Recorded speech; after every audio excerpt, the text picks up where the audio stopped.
Good to Well, hear. Good thank you to for hear. taking the time to do this, Jessica, and Of course. amongst everything.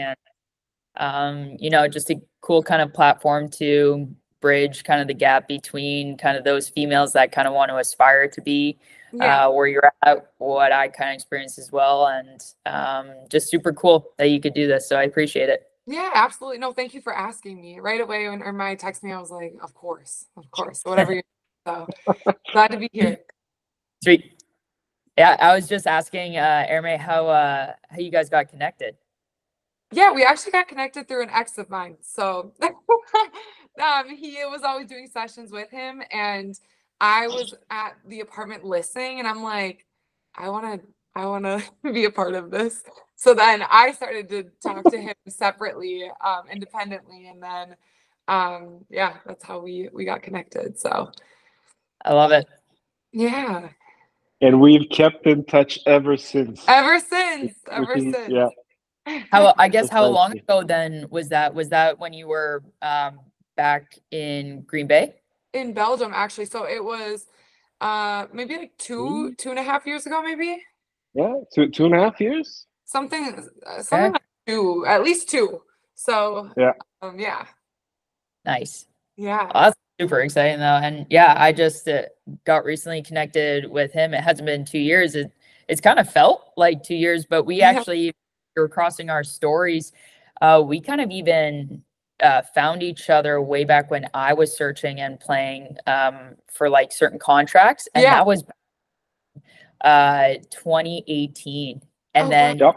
we clicked together. We're like, wow, you were the person that I was talking about. You were the opportunity. Oh, you were the player. So it was pretty freaky. Crazy. But It's a again, small world, how small, right? Like right? the Crazy. game continues to like make me realize, even if you're in Belgium, if you're in Canada, if you're in Sweden, if you're in the world is so small. It really is. The community is, I actually kind of like it in a way, just because the Yeah, community is so small, you can get the people you need. You can normally reach someone that knows someone that can give you whatever you're looking for or can help you with it. So it's really yeah. nice.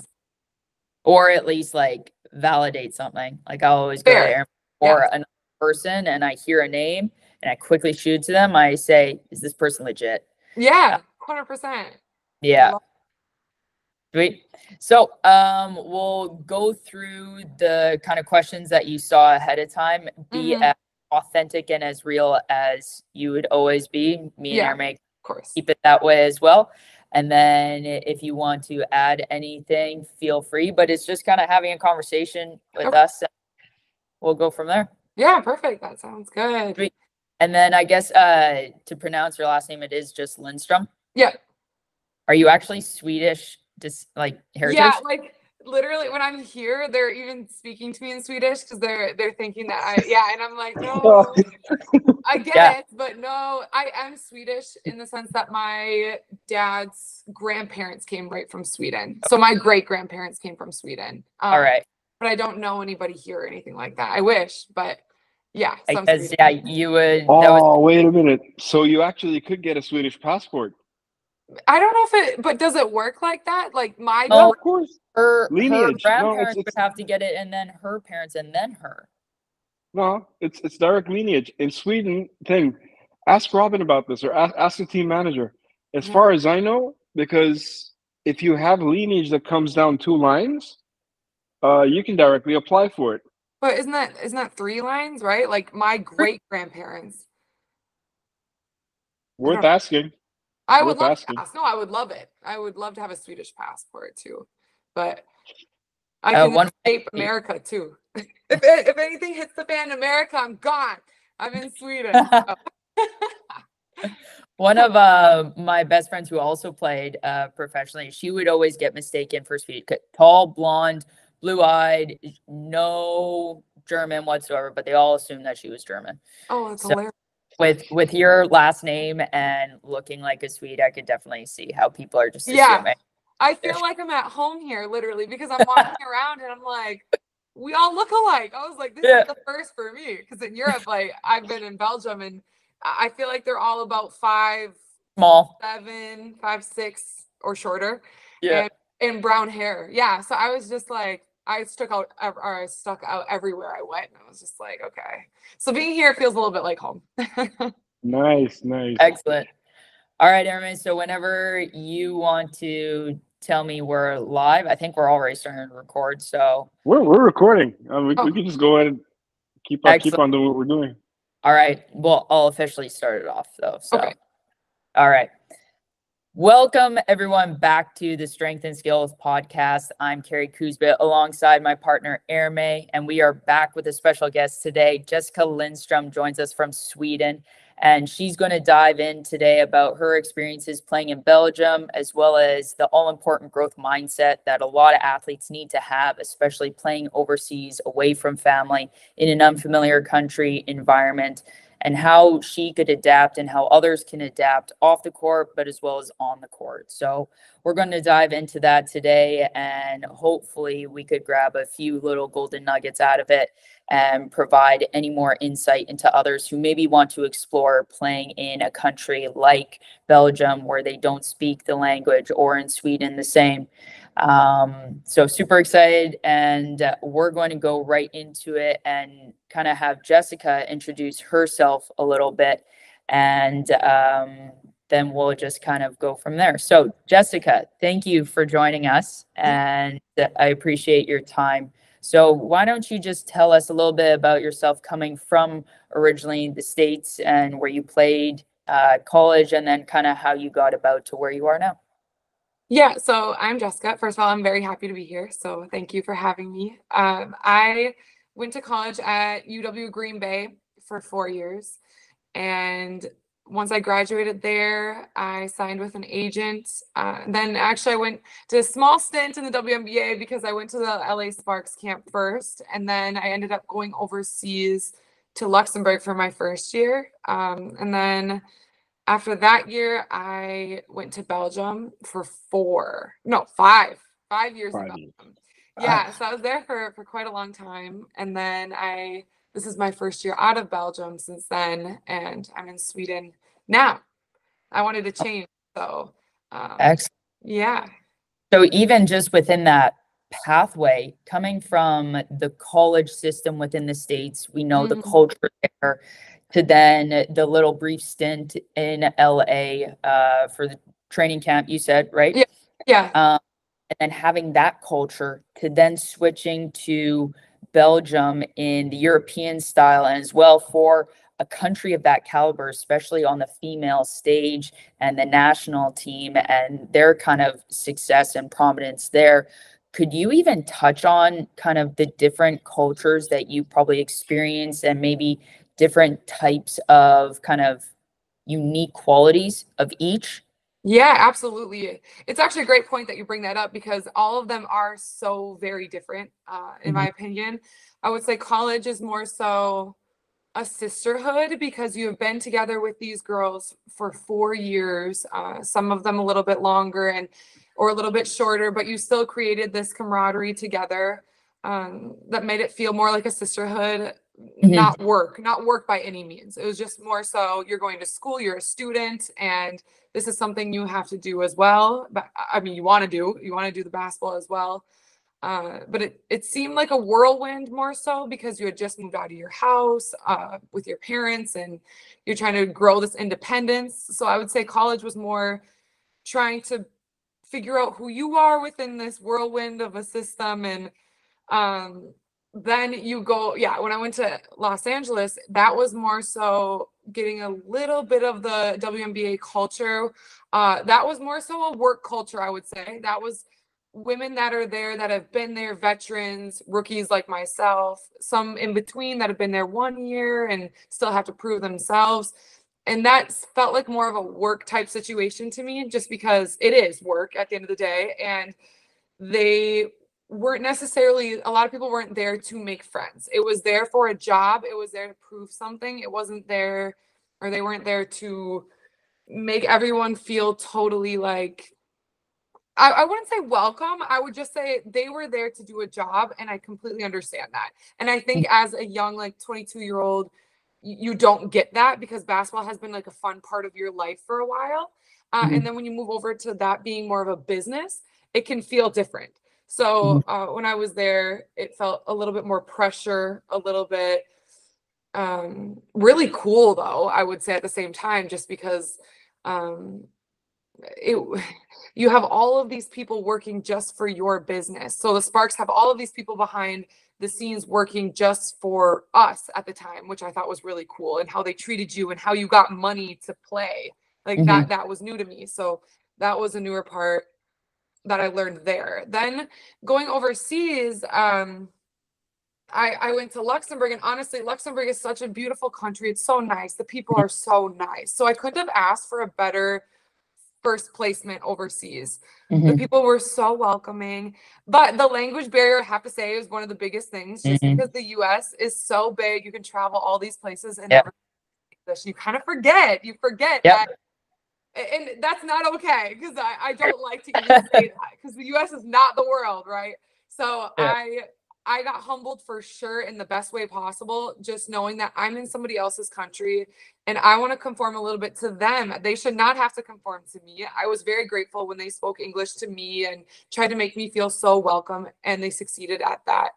I would say the basketball part of it was different as well, because in Europe, when you get hired for these jobs, they all might be different. You might be asking, or they might be asking you to be a role player or to score 20 a game and have 20 rebounds a game, and to be a star of the team in a sense, you know.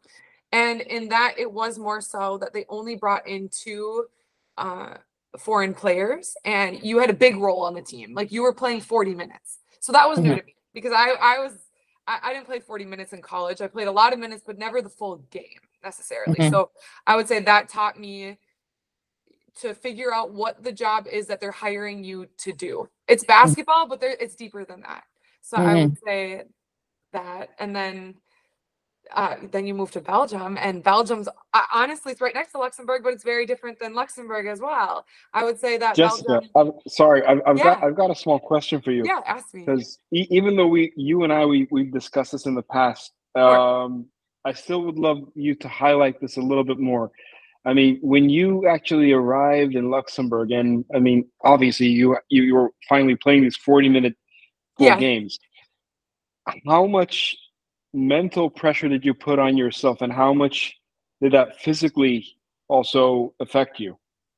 Yeah, I would say, okay, at first, honestly, when I first came into Luxembourg, I had done preparation for going overseas. So I was prepared, or tried to be prepared for anything physically that was being asked of me. So I would say I was in pretty good shape and just ready to soak in whatever I needed to. I would say that it definitely dawned on me a little bit later in the season, because my team was pretty good. So the Luxembourgish players were really good. My other American was very good, and we were winning. So I was just over there trying to play my game, and luckily we were all playing so well together that we were winning. I would say the pressure started to come when the second time or third time around you were playing these teams, and now they know you, right? So now it becomes different reads, because they're taking away what you were showing in the beginning that they didn't know that you could do. So then the pressure got bigger, because then you had to realize, what can I do to still be successful? But everyone in this league knows exactly what I do now. So that was tough mentally.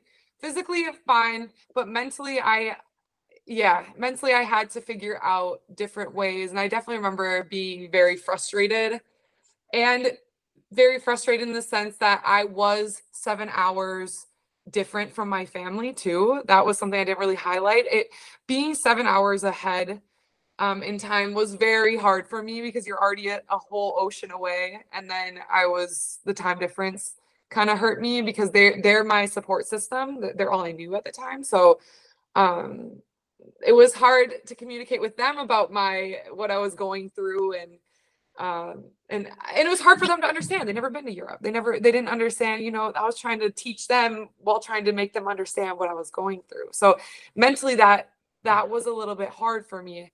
And I would say basketball is so up and down that every year it doesn't matter where I am. Every year there's a moment where I'm like, what is the new stance to get through this moment? What is the new perspective in this moment?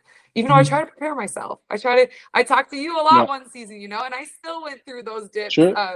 you just try to hope that each year the dip is a little bit less low, you know, like you can just kind of bounce right back up quicker the older you get. So yeah, mentally there's a lot I had to jump through and go through, but each year seems a little bit less and less, fingers crossed. So yeah, and I would even, as you kind of highlighted and kind of really pulled back the layers on that kind of journey and stuff that I myself, like when I went through that kind of same path of different countries, exploring what's the first kind of startup country that you put your feet into and overseas. And I just even want to go back to when you were even highlighting from the college, and I think you actually put it into a great perspective, even from like my D1 in Canada, it's that sisterhood. It's you're passionate about it. You don't see it as quote unquote work. Right.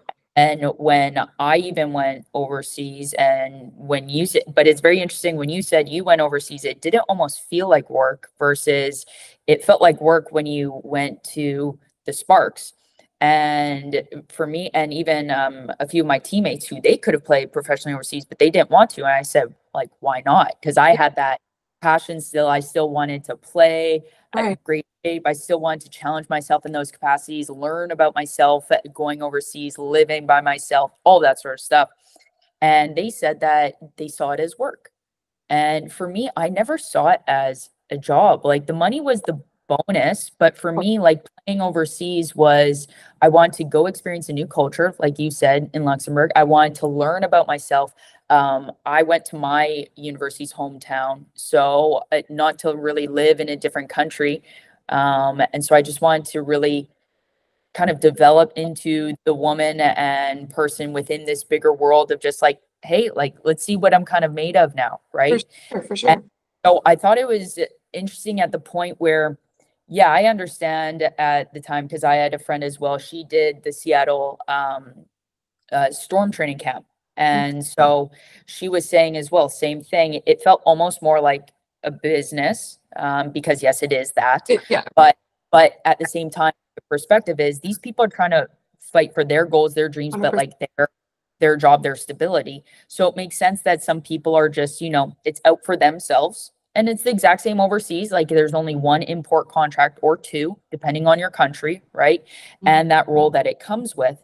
So I want to kind of even ask, at that point in time in the LA kind of environment and culture, were you ever mentally put off and not wanting to pursue overseas because it was so business and dog eat dog and kind of more a little negative cold experience?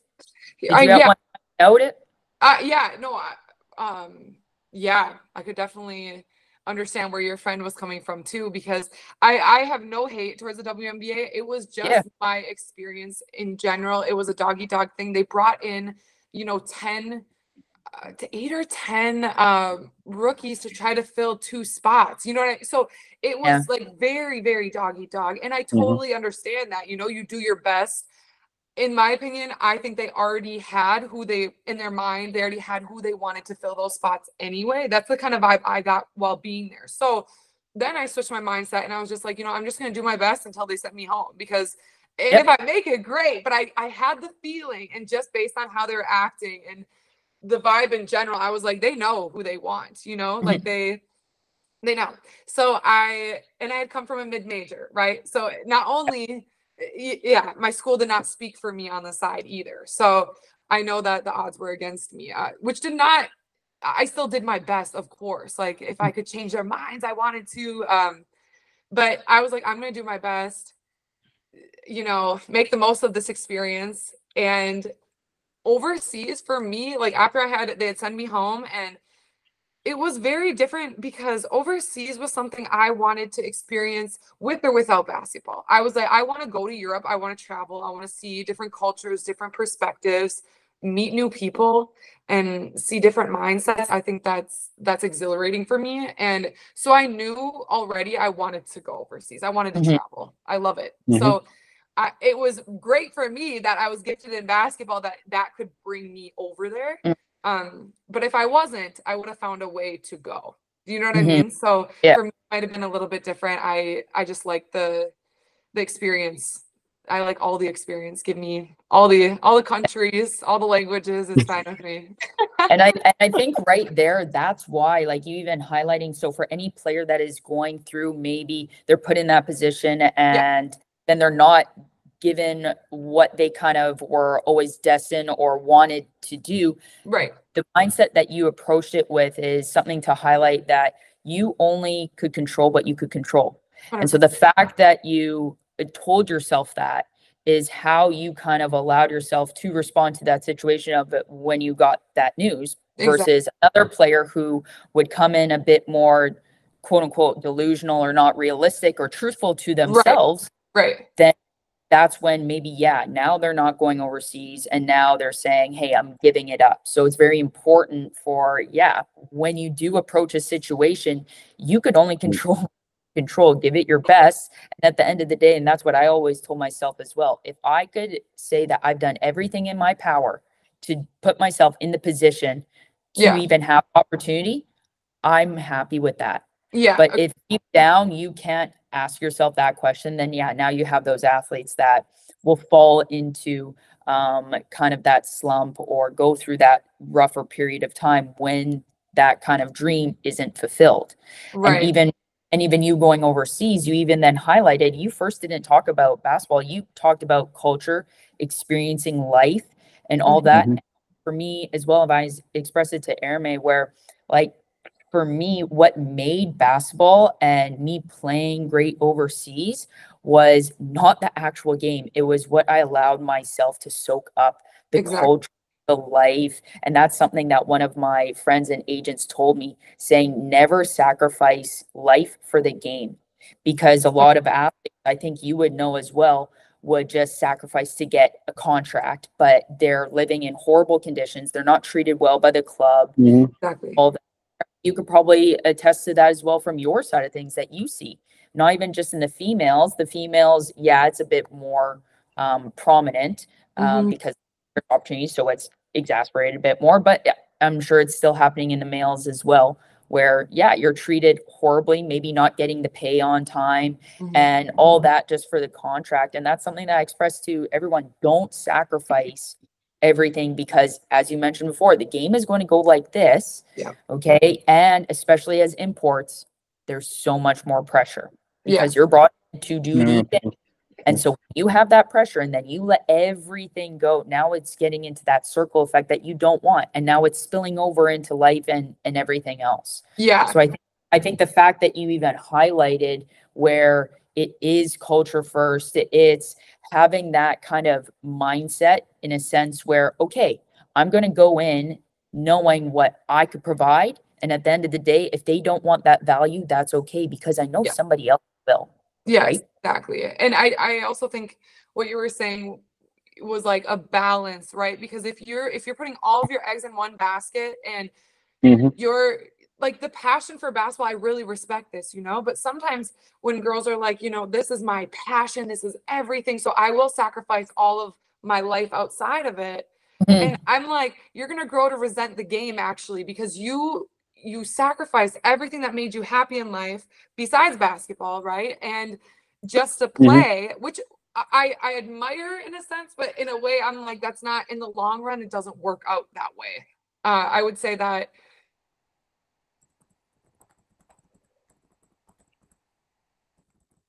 we got a little freeze moment. Oh, that's okay. Yeah. That's what happens when you have, different countries all on one call. Yeah, most probably. As we're just kind of waiting, though, it's just like super cool to hear her kind of emphasize, that point of where Jess, you're back. I'm still here. I'm still here. All I don't right. know what happened. Now you froze for a sec. Oh, weird. Okay, what did you say? Sorry, I missed what you said. Where was she? Where'd she leave off? So you were busy into explaining basically the balance between the resentment of the game. Oh yeah. and just like work-life balance in general. Hmm. And it does not mean you don't have love for the game, because the fact that I touch on culture before I touched on basketball doesn't mean that I am not obsessed with that and have this total passion for basketball. It just means that there's also a life outside of basketball that I recognize, and that I know at the end of the day, when basketball is over, I'm trying to develop that person outside of basketball as well, which I think is really important. And sometimes people lose themselves in their job, and it doesn't work out when that job's over, you know? So I'm just big Jess, on. I've got an interesting case for you now, Okay. because I mean, from knowing your background somewhat much more deeper, and again, this has been something off topic that you've always wanted to do yourself. I mean, and I think it's also very critical for you to recognize, and in general, our listeners or everybody that follows us, basically, I definitely want to highlight this. So, as a basketball player, when you play overseas, they practically, I mean, the community practically tells us to not just focus on basketball alone. Have a side hustle. Have something that you can fall back on just in case. I mean, just so you grow something. Now, something that I've been recognizing more and more, especially with in women's basketball, is yes, the exploration of being able to travel and then being able to grow from that seems to be something of a new way of looking at a side hustle in itself. It allows you to experience the world in such a better perspective. Now, unfortunately, the guys, they don't see it that way. And they really kind of see it in a much more diminished perspective, so to say. What I'm curious about is, I mean, now you've been to Luxembourg, you spent years in Belgium, now you're in Sweden. And it's every summer when you go back home, even before you do that, something I've recognized, you actually end up traveling a tiny bit more during the time that you spend in Europe, right? Yes, 100%. Yeah. How does that affect you even more? Well, I just think I take it as an opportunity. So I'm already here. So why, for people that are in the States, or when I'm in the States and I'm like, oh, it'd be so nice to go to Paris, something like this, that seems very Uh-huh. extravagant, very far off. But when I was in Belgium, it's only an hour and a half train ride to Paris. Yeah. So Precisely. so Yeah. for me, Belgium was perfect for all, and that's probably a lot of the reason why I stayed there for so long. It was just so central. You Yeah. could get wherever you wanted to go, and Brussels is such a big hub for all of that it seemed very easy for me. And my sister came over. I had two friends that were playing in Luxembourg last year. We all came together and traveled for, I think, 2 weeks after the season this past year. And I love those trips, because it's just it's kind of like a weight off your shoulders, because the season's done. So all of our seasons is done, and we're just trying to relax and experience a new culture, and not just on an off day, not just like one day trip there and back. You could really immerse yourself in wherever you were going. So my friends and my family they really like that too, which I'm fortunate to have. And they came with me, and that is so great. It makes me love Europe, and eventually I want to go to Asia and Australia, but it makes me love Europe even more. So I have all of these dreams, so we'll just see. I honestly could not agree anymore with that, Yeah. because when I was playing in Germany, like so central, and to Yeah. just hop on a plane with a backpack for a weekend to like where I'm from in Canada, like Canada is so big, exact same thing in the States. For sure. You could drive, or you could take a flight 2 hours somewhere, Toronto. Hey, Yeah. cool.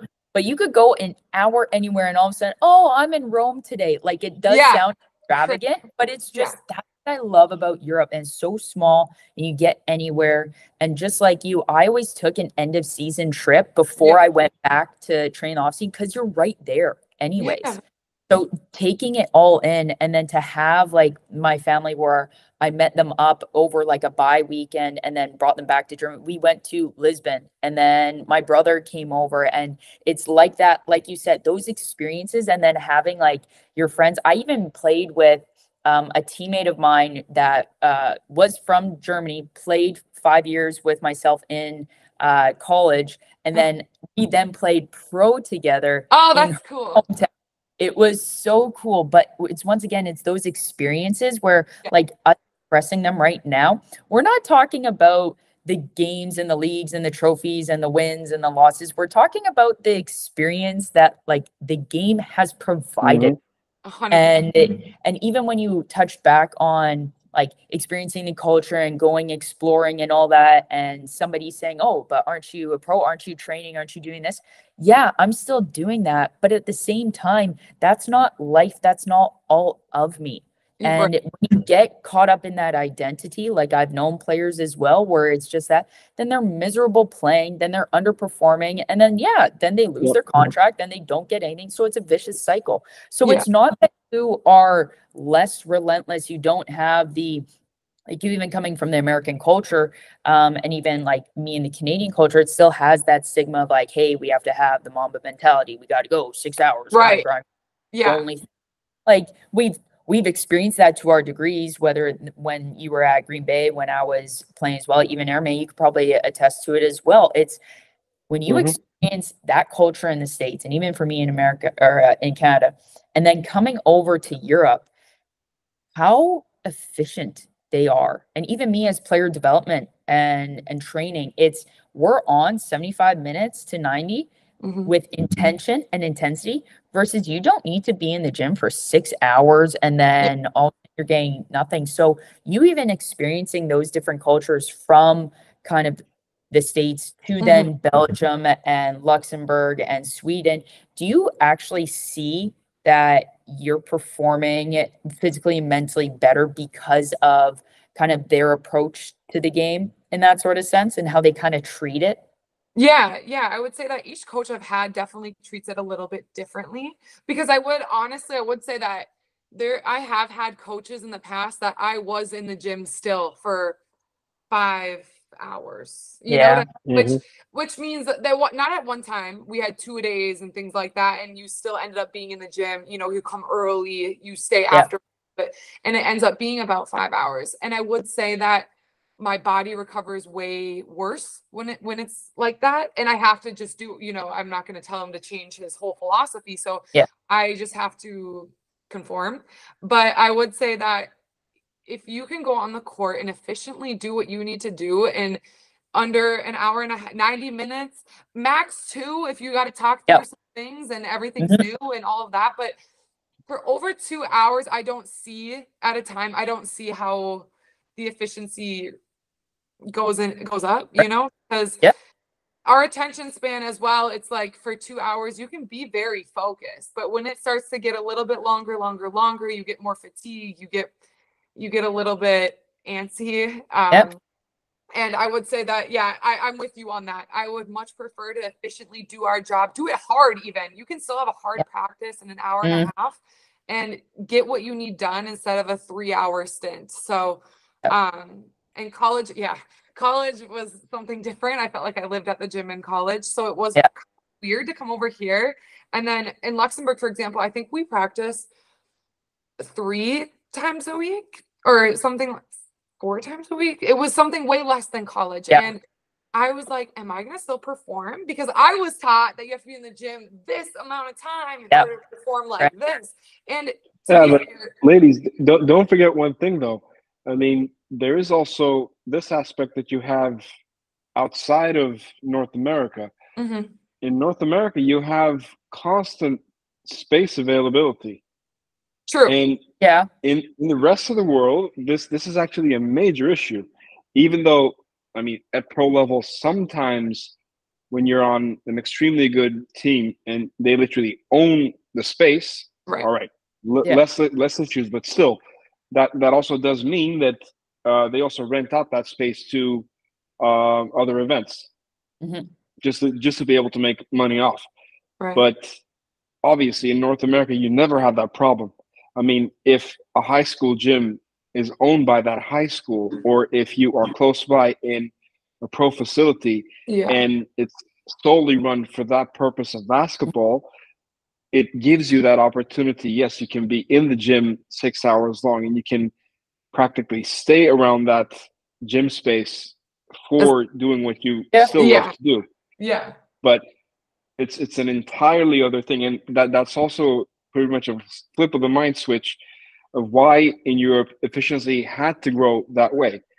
I bet you guys for sure, if it would be a case where, all right, spaces would be solely assigned for the purpose of basketball, then I can bet you it would be no different than in the US or in Canada, where practically like people are constantly around the gym. They're working out nonstop. And it would be a different mindset in itself as well. I mean, it's interesting to a point.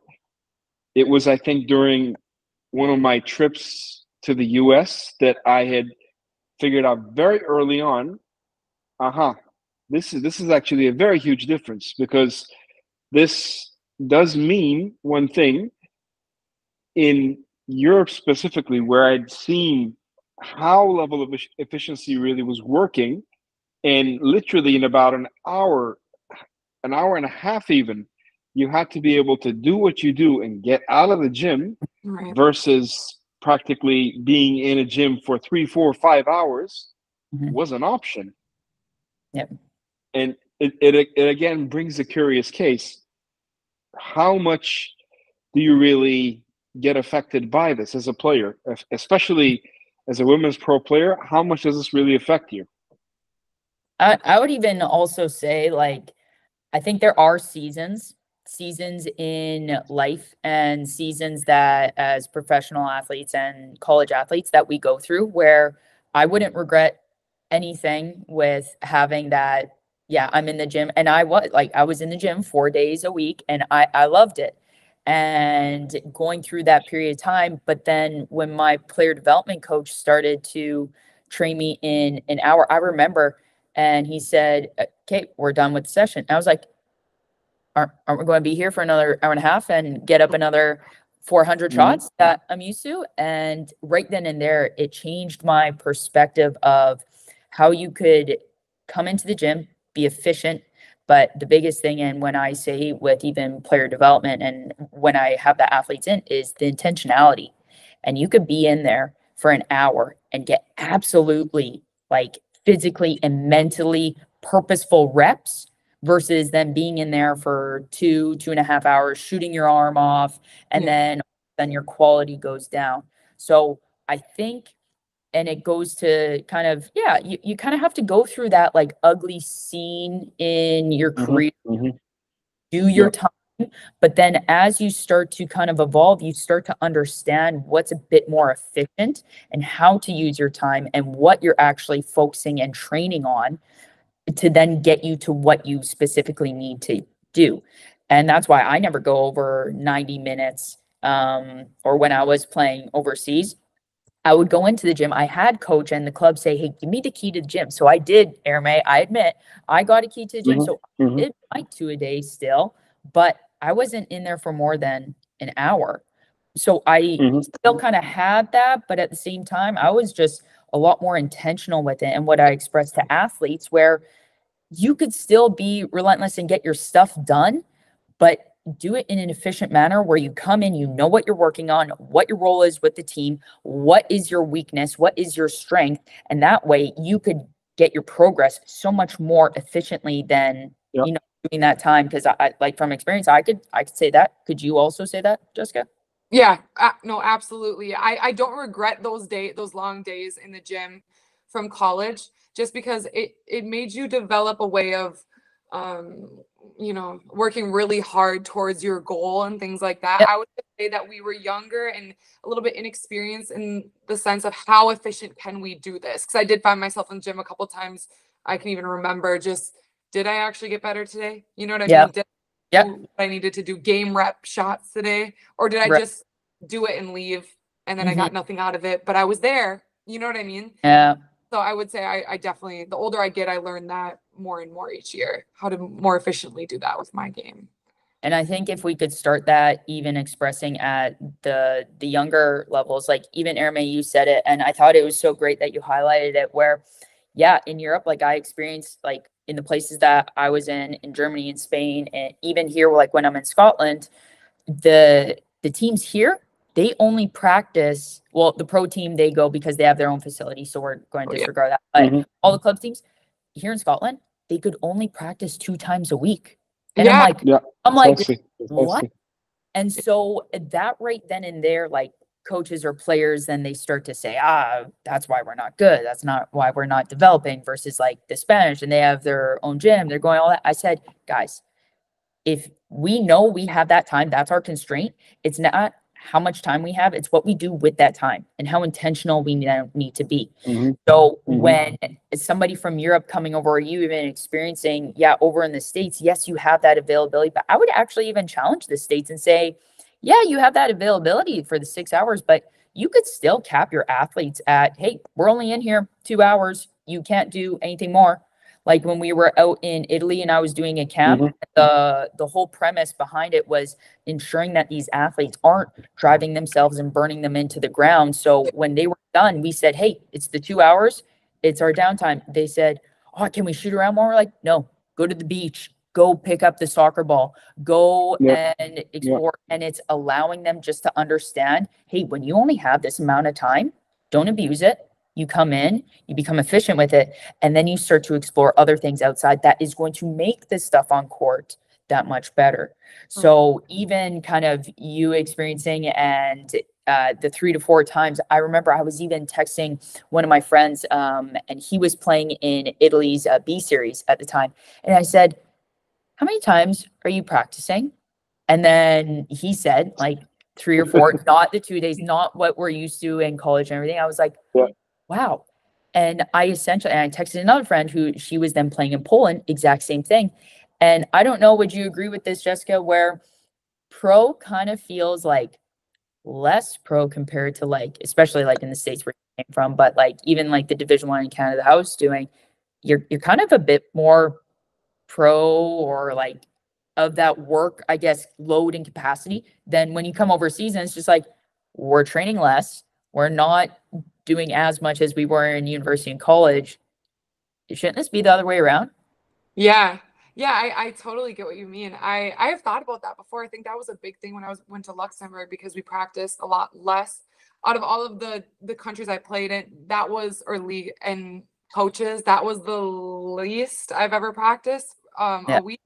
And they also had, their gym was a school as well, right? So the kids during the day, you can't get in. Even if you wanted to, you can't, because they're using it. And then you had a men's team, and then you had the second team. And so they all needed this gym. And I totally understood that, respected it, and then realized that maybe that's what makes us professional, in that we got to a certain point where you could be professional and you had the ability to, because you were talented, you worked on those things and all that. And then once you get overseas, you don't have as much time individually to work on all of those things. That how are you going to figure it out? You know what I mean? How are you going to perform at your best with what you're presented? And I would say I went to the weight room, I got stronger, I was in better shape. You know what I mean? Like, what else? What are these other things? Better eating.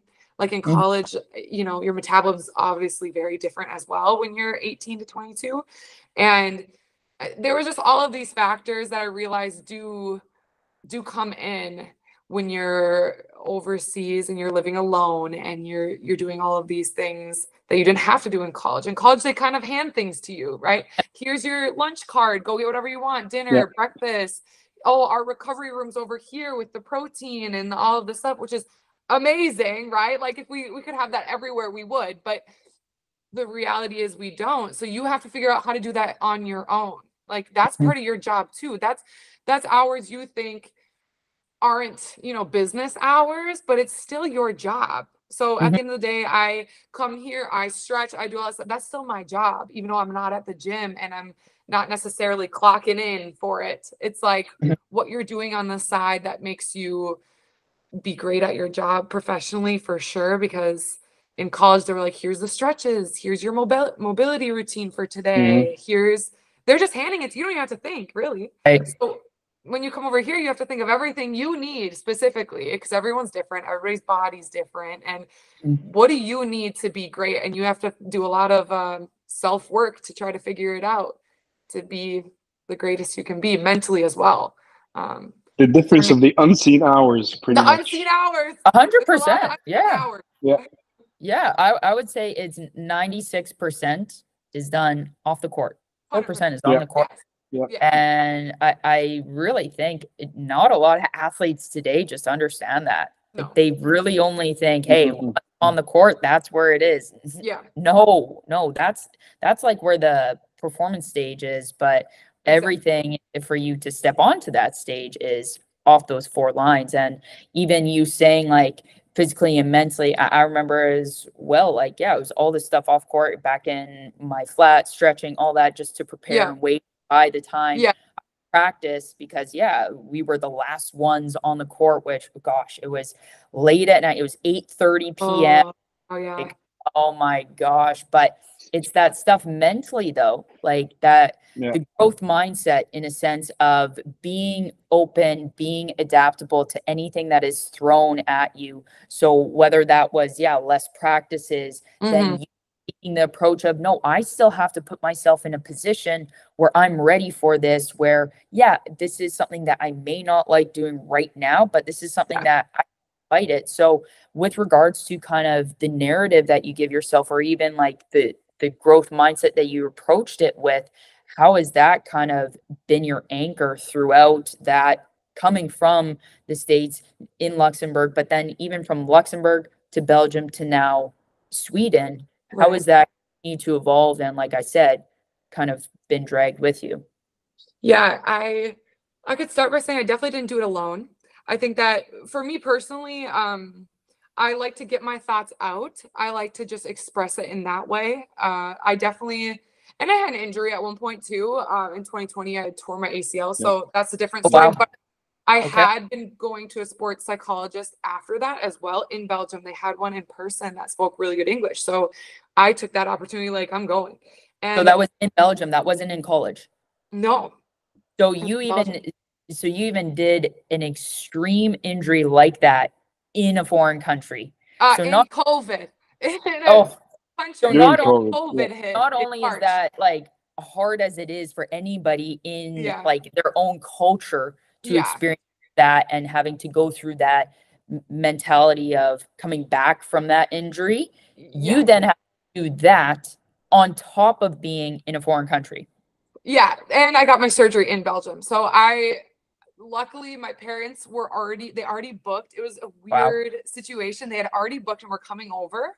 And I tore it the 2 weeks prior. So you have to wait, obviously, for the swelling to go down, and then you have surgery. And luckily the surgery was when they were here. Thank God, because I woke up in the recovery room, or maybe the room right before that, and I was kind of like in and out of a daze, and everyone kind of spoke Dutch. And I was like, I remember waking up being like, what? No. So but then I went to the my room, and my parents were there, and it was very, very nice. But the fact of the matter is, when that happened, I was a little bit scared, because I was in a foreign country, but I knew at the same time I was in a country that was going to take care of me too. Belgium is known to have good resources in this, and surgeons and things like that. And they take soccer very seriously. So I went to a surgeon that was a soccer surgeon. So I was just like, I'm in good hands. But I would say this mentality I had to adapt to, I still am not perfect at. I would love to just master this right away, but it's something I have to work at every single day. And to come over here, I needed people to talk to, and that's just my way of getting my thoughts out and processing everything. So I could shout out a lot of people right now, like, that have been on this journey with me, just to make it not feel as lonely. And thank God for, meetings like this, or Zoom, or FaceTime, and things. So it feels like you're kind of with that person, and you can call them and just discuss what's going on through your mind, instead of just sitting here with your thoughts, because there's a lot of change you're going through. Your body's even going through change. There's different food here that you're not used to, and then you have to go grocery shopping, and you don't understand any of the labels, like, there's things like that. And I'm like, okay, either I could get very, very stressed out, think of everything that's stressing me out, and just explode, Or Yep. as each thing comes, I could figure out a way that I'm going to conquer this. Instead of you put it all together, it looks insurmountable. It looks like you cannot take on this.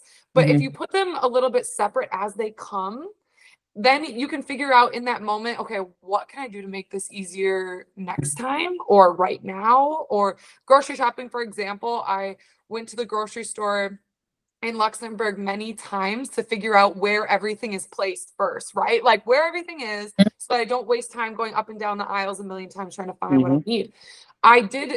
Google Translate's amazing because you can just take a picture now and it'll just translate it. And amazing. So I would just have my camera kind of hold it up to things. And once you realize what things are, your necessities and things like that, that becomes easier. Check, right? Like I know where these things are in the store.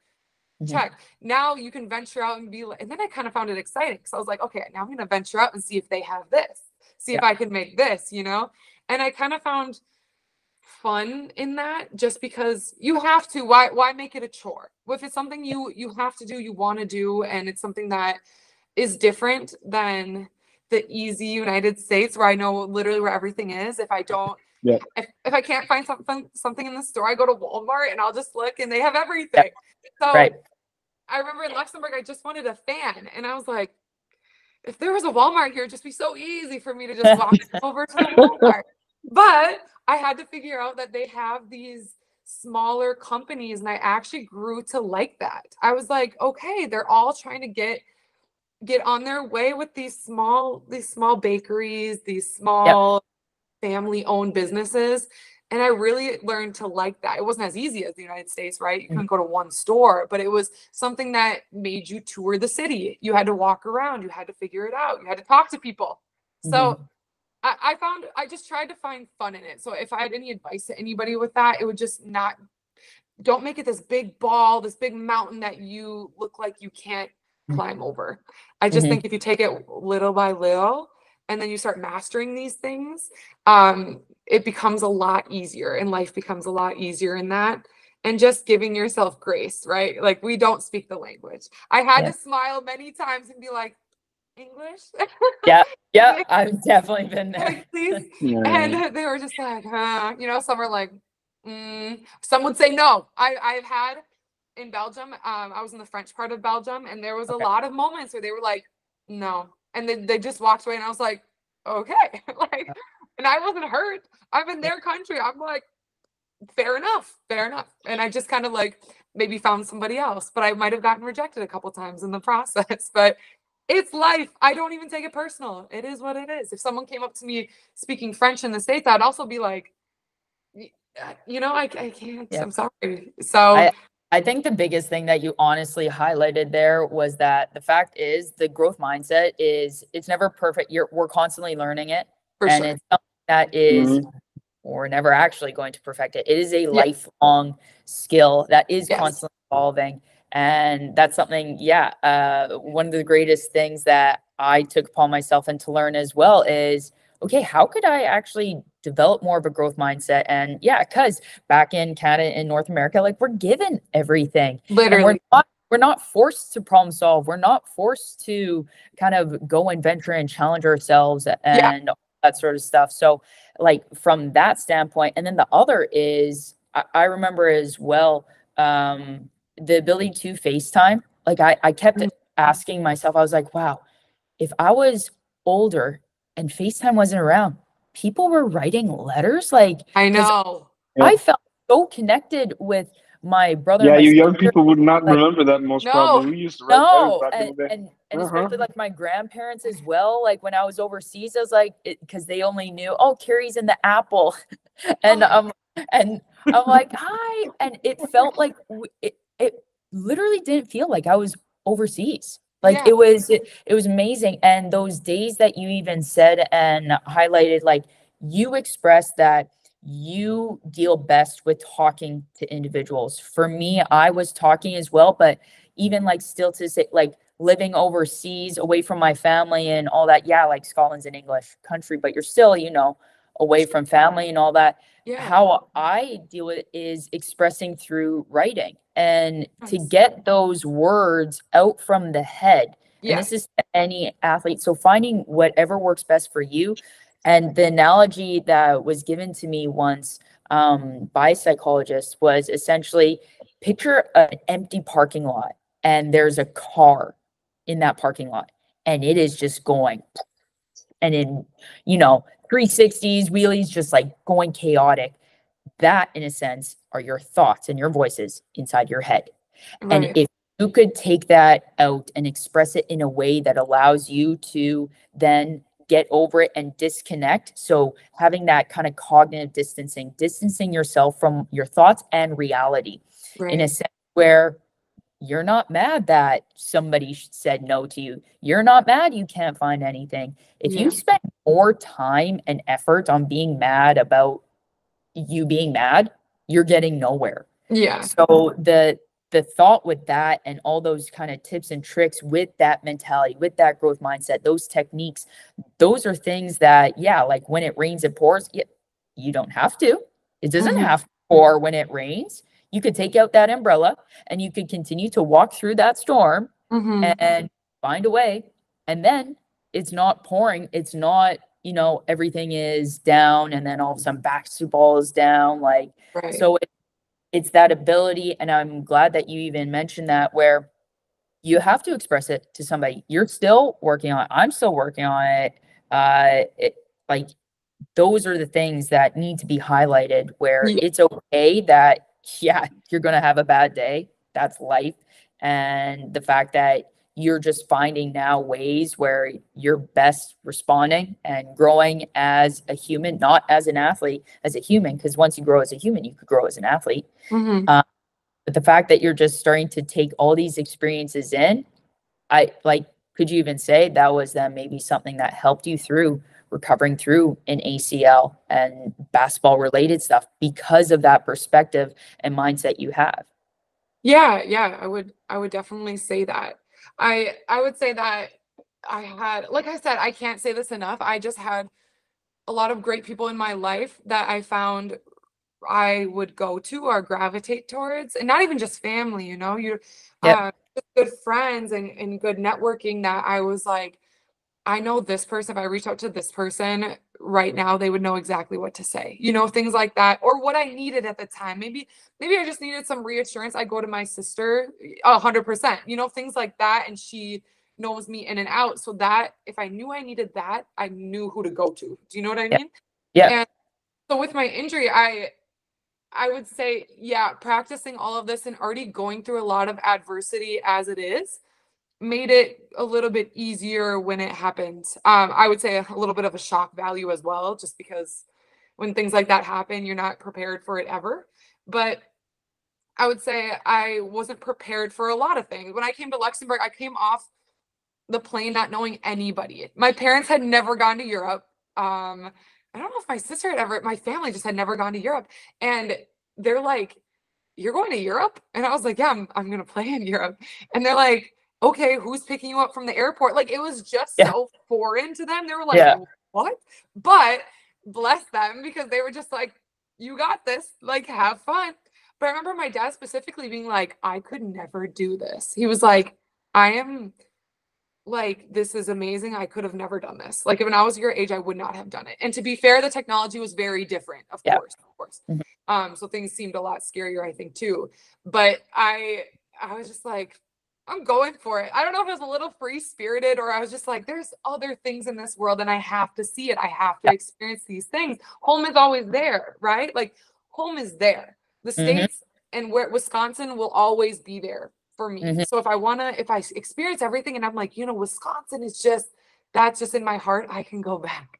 Yeah. So I was just like, I might as well go experience these things first and gain some more knowledge, some more cultural perspective, and then make my choice, right? And then be like, where do I want to live? Where do I want to set roots? And for the moment, I'm still experiencing Sweden. This is the first time I've been to Sweden ever. So when I got off the plane here, didn't really know anybody. And I was like, I had to look up the coach on Facebook because he was picking me up from the airport. And I'm like, I gotta figure out who's picking me up from the Yeah. airport. So then I remember Wait, like, hold on. yeah, go Robin ahead. picked you up from the airport? Yeah. Man, That love win? that guy. Shout out, Seriously, Robin. definitely. See, wow, man, I'm impressed. I'm seriously impressed, man. Yeah, Good for him. Did he then take you to the iconic? Because I've only been to Sweden once, and the first place that I went to was IKEA. oh, you To went at to to at the time get the infamous Swedish meatballs. At the time, now I can't have them just because like I am celiac. oh, okay. But at the time, that was the first thing that I want to check off and be like, hey, I actually had like IKEA in the homeland. Oh my God, that's So- hilarious. I have So yet. have you gone Oh, to? I haven't gone. I've heard about it, and I full well plan on going. But when I got here, my travel was 25 hours. So when I got here, it was the flights just didn't match up. I live in the middle of nowhere too. So from Duluth, Minneapolis, Amsterdam, Stockholm, Luleå. So I was, oh my God. So when I got here, it was like 11 p.m. and he had picked me up and I was like, and I can't really sleep on planes like super well. I got some hours in, but it definitely wasn't a night's sleep or anything. And he picked me up and I was just like, oh my God. And they were just so kind here because they had groceries in my fridge. Like that is not common in every club. I would say I definitely did not have this. I will agree with you on that. That is not common. And they knew like I was coming in and I was coming in at 11. Things were not going to be open at 11 p.m. So they had things in my fridge and he had asked me prior, sent me like a video of my apartment and it said, is everything okay? Is everything good in here? Like, if you think of anything, let me know.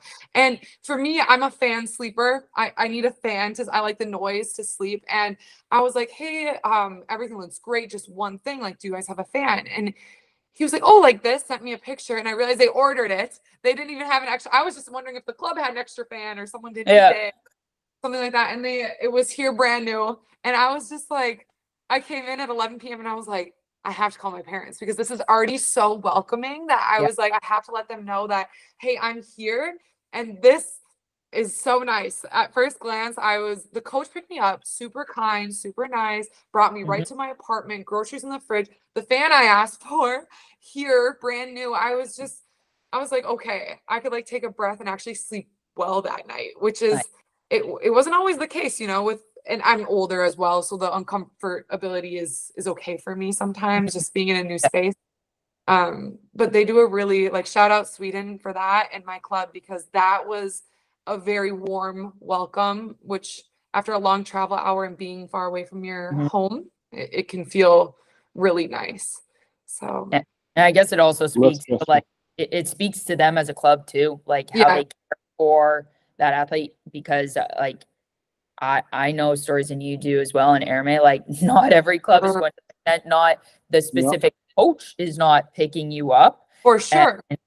So it kind of takes that relief off, and even like when you phone your parents, or like if I would say something, how much like reassurance that gives them that like you're taken care of, they're not stressing out. I was like, my dad, like he would always stress out and everything. I'm like, I'm okay, like I'm really taken care of here. So it's just like a weight off their shoulders as well as yours. For sure.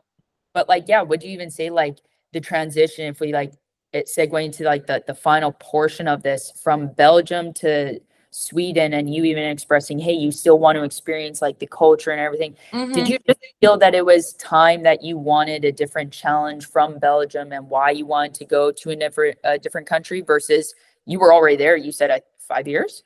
5 years, yeah. Yeah, that could be anybody's length in like finishing their playing career. What kind of made you want to have the switch or a different challenge and all that sort of stuff? Yeah, so Belgium, I played for 2 different clubs there. So I played for one club for 2 years.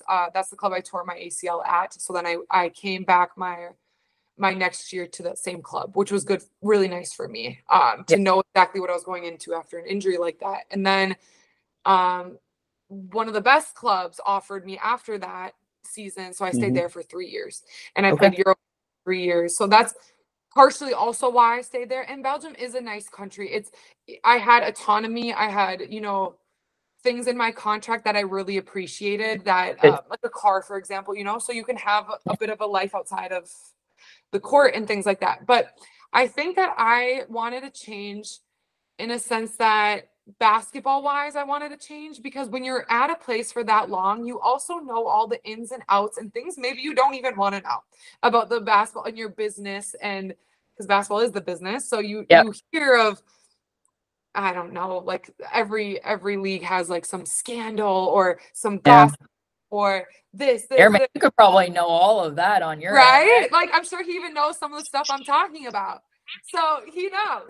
And I just was like, I think it got to the point where sometimes that would exhaust me. And I realized that this is like outer thing that I don't know, I was in the mix of, and I was like, not of the gospel or anything, just of hearing it. And I was like, this is a small country, and it was to the point where the refs knew my name. They knew, I was just, and then like, Jessica, come on, like things like that. And I was like, okay, I think I'm too comfortable right now, because I mean, I knew everyone. I knew all the coaches. I knew just like drama that would kind of eat at me. It didn't involve me, but it would kind of eat at me because that's my opponent, oh, I heard this about them and stuff that I actually don't really care about. But I think I just got to the point in Belgium where I was ready. I was like, I think mentally I'm ready to just find something different. And if I don't like it, maybe my career is coming closer to an end. I don't know. I just wanted to my curiosity, I wanted to kind of fill that and be like, okay, well, what else we got? And I signed with a new agent. So I kind of was doing the work for that. And I was offered by Belgian clubs. I was offered by 4 different Belgian clubs to stay. And I was just like, no. And that's scary in itself, right? Because you're saying you were the one saying no now. Yes. And you're gambling, right? So you're saying no, but you're like, you have no idea what's coming. I have no idea what's coming. So I had actually said no to them. I said no to some other clubs as well, from other countries, like 4 other ones, just being like, this doesn't feel right. No. You know what I mean? Which is new for me because I kept going back to the same. Whoa, hold on. Wait a minute. After the 4, you had another 4 offers after that? Yeah, and I said no to them too. And this is news to me. Wait a minute. This is entirely new news to me. Yeah. Wow. But I like this. That's good for you. I was just going to say, I like this because it shows not only your ability to not sacrifice like your living standards, your experiences that you want in basketball, but it also speaks to the fact that you are very confident in who you are as a player, as a person, to know that you're not going to sacrifice unless it's going to be a good thing. So I hope people like hear this and say, you don't have to fight at the first thing. Like have your own autonomy. Well done. Yeah, thank you. No, and again, it also took me reaching out to veterans that I know have played overseas for many years. I'm friends with some of them that I reached out to, being like, hey, what is your advice on this situation? Because I thought it was a little scary at first too. I'm saying no to these clubs, being like, hopefully something good comes that I actually feel good with. And and it's money that you're turning down. It's Euro Cup possibilities. And I just didn't feel right. And I couldn't necessarily tell you guys exactly what didn't feel right. It just didn't feel like what I wanted or what I needed at this moment in my life. So I had said no. And then this opportunity came up and I was like, and it wasn't even like they blew other offers out of the water with the money. It had nothing. Yes, you play overseas for the money. I get that. It's a job. At the end of the day, you have to live. It's true. But for me, as you know now, throughout this whole thing, like it's also way more than just that for me. So could you maybe express maybe like 1 or 2 like of your non-negotiables that like, okay, absolutely. I would say my non-negotiables, actually that's a great question. I would say, because every contract looked a little different. And like, for example, for this one this year, I have a lunch every day, right? So that was not something in Belgium that they do. They don't provide, like, it's just not a thing. Here we have a restaurant in our gym, right? So it's very accessible. My whole team has it. So that's why I discussed it. My whole team has this. And that I would not say is a non-negotiable, but I would say it was something that I was like, wait, this is really nice, right? Because you only have to worry about 2 different meals. And if you're not like an avid cook like myself, don't put me out there like that. But I don't love, it's not like my passion by any means. I do it Right. you need to, of course. And that was something that I was just like, that actually checked something that I didn't even realize could be checked, you know, in a box of things. And I would say I was big this past season on, or this future season on, like, I don't even know if I should say this because I love basketball, like I said, and I take it very seriously, but I also like the fact of a Christmas break. I like the fact that you can leave. If you're not EuroLeague, even Euro Cup though, I went home. So this past 3 seasons, I also had the opportunity to go home. Belgium was good with that too. So I like the break of the season because I know that when I'm home for a little bit and I come back, I will play better because I just went home. I had a mental reset and I can come back here and not just like, you know, grind out 9 months in a row. Like if you have that little bit, just a little bit, I only had 5 days at home, or even 6. I really liked that. So I would say I look at the break. I look at what they're willing to, I don't know, how they're willing to treat you like a human, if that makes sense. And I can see it. You can feel it in the contract. And I think that was my biggest thing. I'm like, am I a robot to you? Am I just a dollar sign? Yeah, exactly. Like, am I just this to you? Because if that's the case, you know, it's a business though. It's a business. So I'm not no hate. It's just not what I needed at the time. So I was like, the Swedish contract, I was just like, this feels good. Like, it feels like they touched on things that I didn't really think about. And then suddenly I was like, wait, this is a thing that you can have in your contract, right? And I was just like, okay, this feels good. To be fair, my other American here, the other import player, her name is Marin, and her and I played together at Green Bay for 3 years. So nice. So she texted me also saying like, hey, I have been in this club. She played half a year at this club a couple years ago, and they won the league. And she was like, I have been here for half a year. She was just in the WNBL in Australia and decided to come here. Right. So that's a jump. That's a change. So I was like, this has to be good. Right. Like, it has to be a good club because you don't go from Australia to Sweden. It's just like two completely different. And the WNBL too. WNBL, and it's summer, right? The WNBL is summer for them. So you're also sacrificing the weather because Sweden isn't known for the sunny days in the winter, of course. And I was just like, there has to be something here. Like, there's no way. And I know her very well. So I know she would straight up tell me like, hey, this is how it's ran. You don't want to come here. But she was like, you are going to like it. I know you. I know your mental. I know like your being in general. You're going to like it. And I was like, I trusted her. And that was partially the reason. And we're going to be teammates again, right? Like, I played with her at Green Bay. Cool. We both play similar. So the fact that we could be here together again, I was like, this seems really cool. So that made my decision also a bit easier. I know I didn't really answer your question, but I was just like, the human. And then some. Yeah. Okay. Because I get lost sometimes, but I think it's important. I think honestly, it really is. And even going to that break portion, I myself always negotiate. I need that flight back home for that time. Yes, and I know my friend, the one that had the stint with Seattle, and she's now in Slovenia after playing in the WNBL in Australia. She all the time, every time, needs the Christmas, and it's not a sense of like, oh, I'm looking to go back home and not think of basketball like you're. No, I think truthfully, those players that are looking for that, what may seem unproductive is actually really productive. And I think a lot of people need to actually take a list of what do you think is actually productive that really isn't, and then identify what isn't productive that actually really is productive for you. Yes. And it's all about understanding how you work, but to highlight that was always something that I was looking for. And Ermay, I would love to get your thoughts on it regarding like talking with male clients as well, where you are looking for those certain small things. Like I remember with my team in Germany, I said, oh, coach, like who am I sharing an apartment with? Because I was talking to my friend who played previously in Germany and she was sharing with the team. And the coach is like, no, no, no, Kerri, you get by yourself. I'm like, oh, okay. Okay.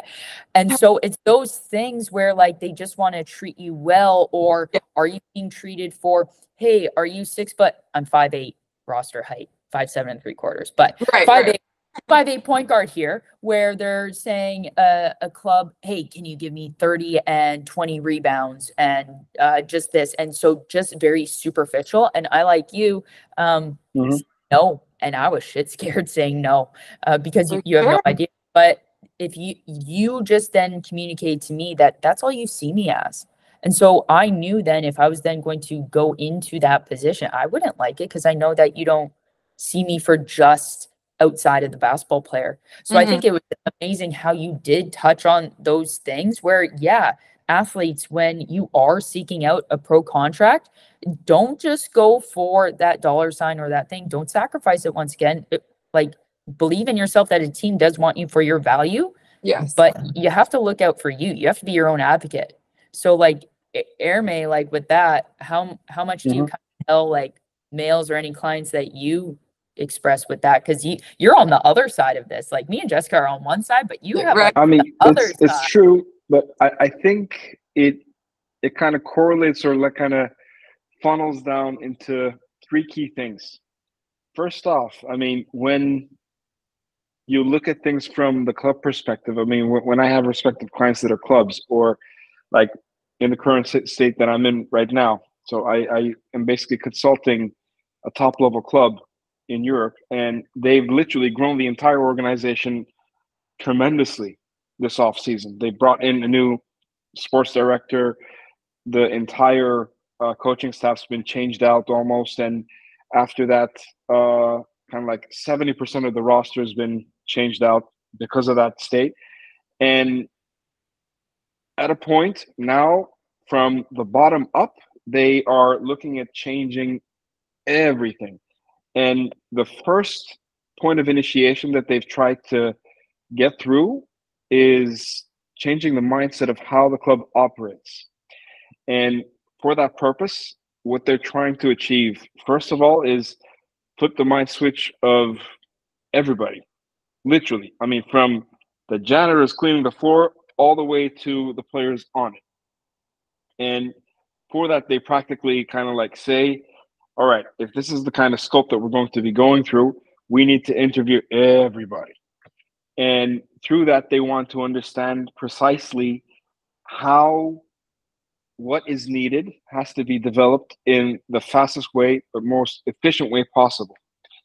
And one thing that stood out is that everybody needs a certain level of something, and that something can be literally anything. I mean, it could be like having water bottles in a small fridge right at the training facilities, or it could be kind of like having small snacks readily available right in the middle of training. Yeah, so you don't have to basically run out or scour stuff across the gym and then basically get over and done with that snack and then have to get back to the training mode. So I mean, these very tiny little things, they amount to so much that it changes how people initially do their job. So it's in a way triggering their mindset to constantly look at growth in a very, very different way, even though it's a very minuscule thing. And I relate to how Jessica actually also sees it. I mean, so she mentioned her non-negotiables, and I mean, she pointed out wonderfully. So a trip back home, and then lunch during the day. And even though I know she cooks wonderfully, I mean, still having that comfort of just having lunch ready and then being able to move on into doing stuff for yourself. Yeah. It's an amazing thing. Yes. And when you have that set for you, what does that open up even further? It allows you to explore other things that you basically wouldn't have thought of. Yeah. 100%. So I mean, even that in itself, it's really something. And again, so the funnel down, that part. So I mean, the small change, that's number one. Number two, I mean, primarily speaking, a lot of overseas players when they look at their contracts or when they are coming into any kind of organization that they think is really, really big, they target the first ever option that really comes up to them. I mean, their agents try to do the best job possible to try to get them that over the top contract and everything. But yeah, I mean, if you are a smart player and if you're really looking for an organization that's going to take care of you, really read the fine print. I mean, if you look into that contract deep enough, good enough, I mean, you don't have to be a legal expert to read through a player contract. I mean, there are certain things that are pretty much listed out straight in your face.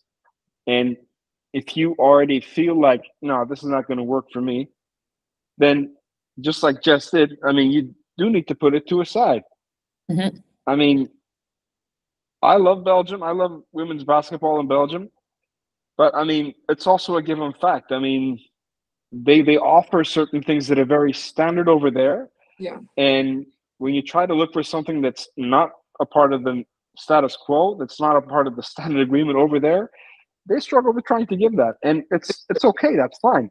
But it's just what it is over there, pretty much.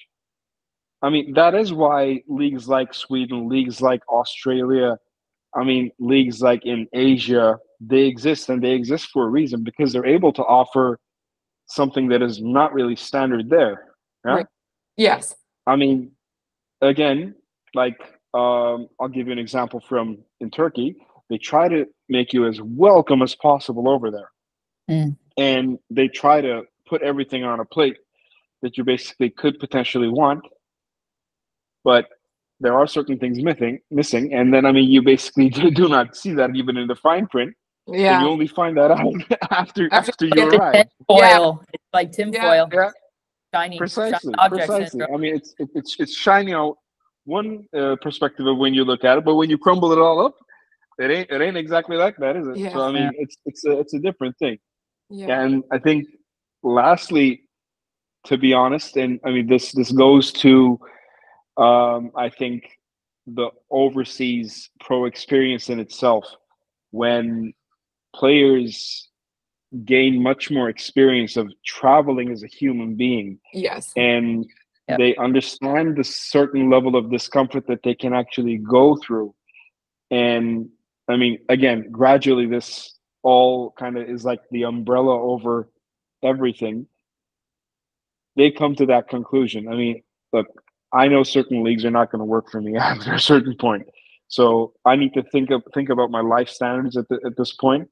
And again, if it's going to be a part of the non-negotiables, if it's going to be a part of me having a better relationship with the head coach of the club. And again, shout out to Robin, man. That guy is impressive. Seriously impressive. I mean, if you can go pick up a player at the wee late hours at night and then get him to an apartment, man, that is something. I mean, those kind of things, they just give you the level of saying, all right, now I'm relaxed, I'm fine. Right. If my coach picking me up, if he's basically taking care of me this way already from the get-go, like, this is gonna work okay, out. I picked right. Yeah. Precisely. Because I mean, shout out Robin. I don't even know 10, you, Robin, but shout out Robin. 9 times out of 10, these cases, they come down to where the team manager or some representative of a club, they usually tend to pick you up. Yeah. Perfectly fine. I mean, it's also another way the club operates. But I mean, you get to your apartment, for example, and I mean, I've had a client of mine basically had to live an extremely bad experience about that. So they arrive, nothing's really set up. I mean, half the furniture's just been put together that day, which was obvious. He kind of puts his feet up, crack, all of a sudden the bed breaks down. Oh no. I mean, it can get that bad. I mean, it's an extreme case, but still, I mean, it can get that bad. And then, I mean, obviously the next day they try to fix everything and sort everything out, but still, I mean, the experience sticks with you, obviously. And I mean, when you basically have to live through that once, and you say, all right, I don't know if I made a good choice or anything, but I mean, this did happen eventually. Yeah. But I mean, it just as a human being, when you live through something like that, and when you let the club know about it, I mean, what's the one or the other thing that they basically can do? They can either get it fixed or try to basically put the player to better comfortable circumstances. Right. But if none of that really happens, then what do you do? Yeah. Right. Well, I mean, it's a whole cascade of things that can potentially take place. But yeah, I mean, the flip side of this thing, when you look at it from the club's perspective, naturally, I mean, you want to try to get in that 1-2 player that basically is going to make a difference, but you also try to make a difference in their lives as well, and trying to give something. So I mean, Yeah. Jess obviously did an amazing job in picking out her team, and I mean, it's another thing in itself to be in a country where living standards are so amazingly wonderful. Yeah. Also. And I'm definitely going to try to do my best to head out there and visit her. Yeah, one thing about I just wanted to touch on super quick because I've only been here for 2 weeks and we have something called theory.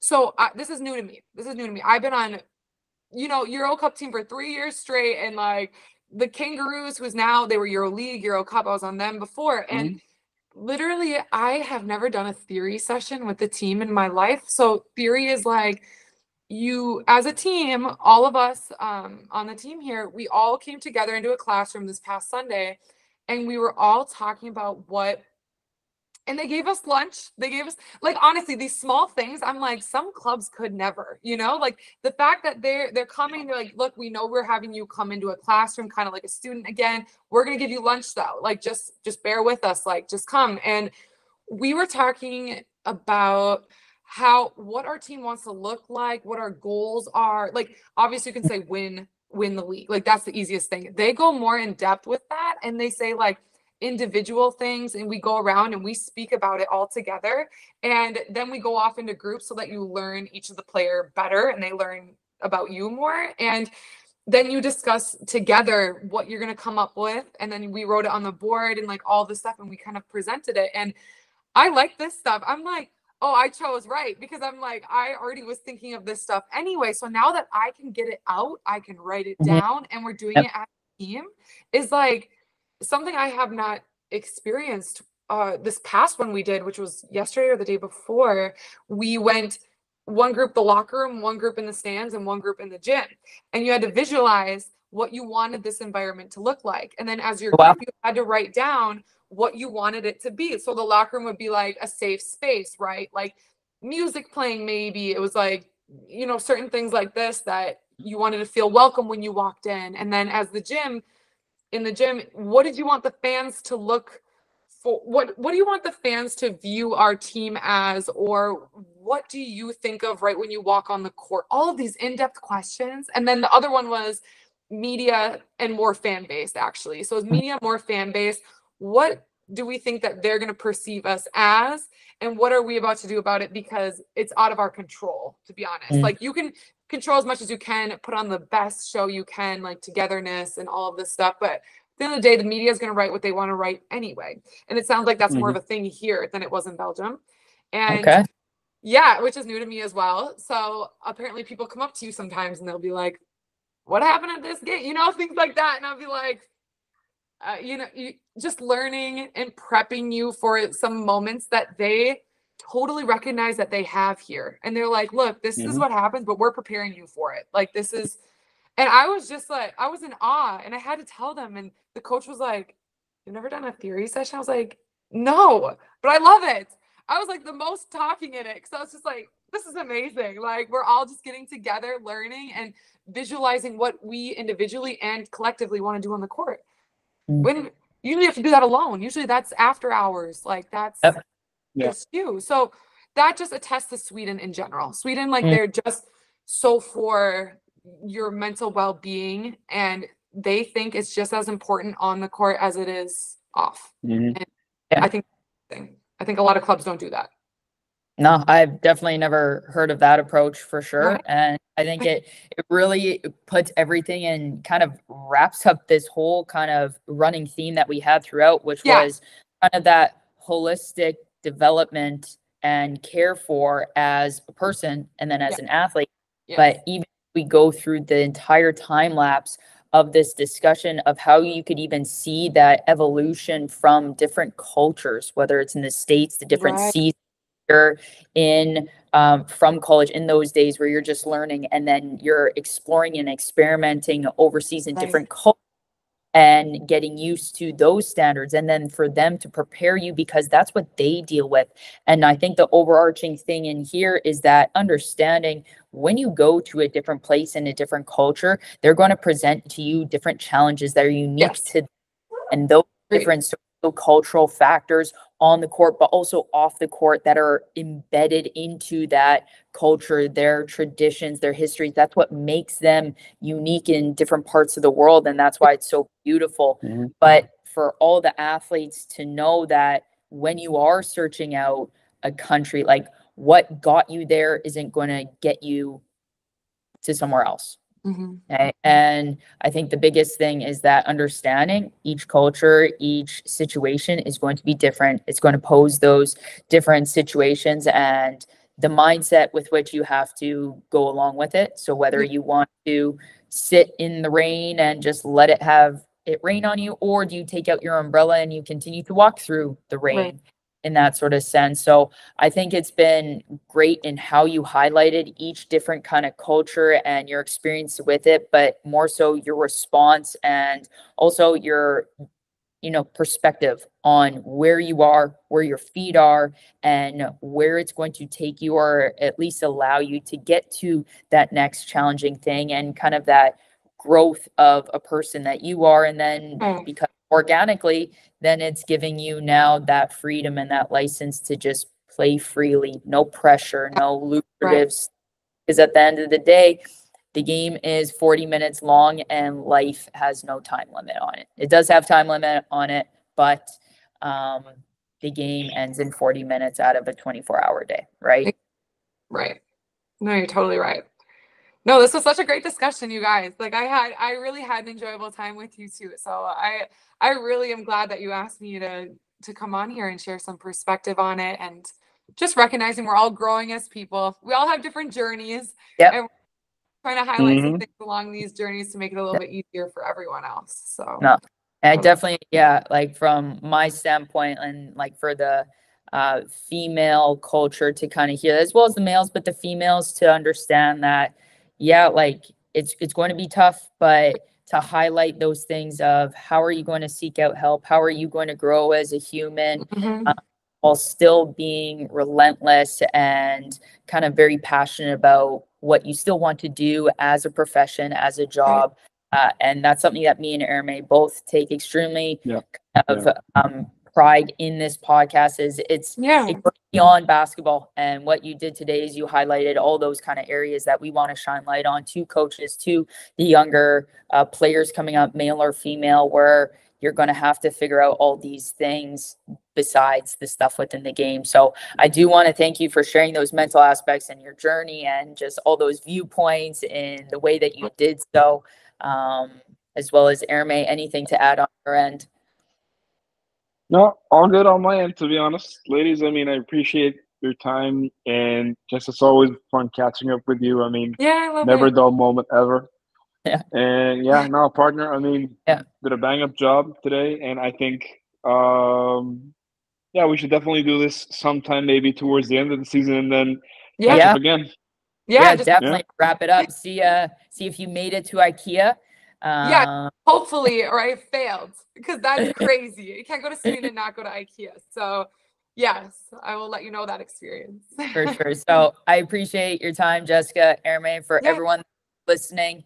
In our future episodes coming up with a few exciting guests, continuing, and let us know if you want any other kind of specific topics, any certain kind of interests you want us to highlight. We're always here to talk, have a good time, and once again, just share value and knowledge amongst everybody. So until next time, appreciate it, and we'll see you soon. All right, wonderful. All right, ladies, just hold on. Hold on. Let's just get this recording sorted out.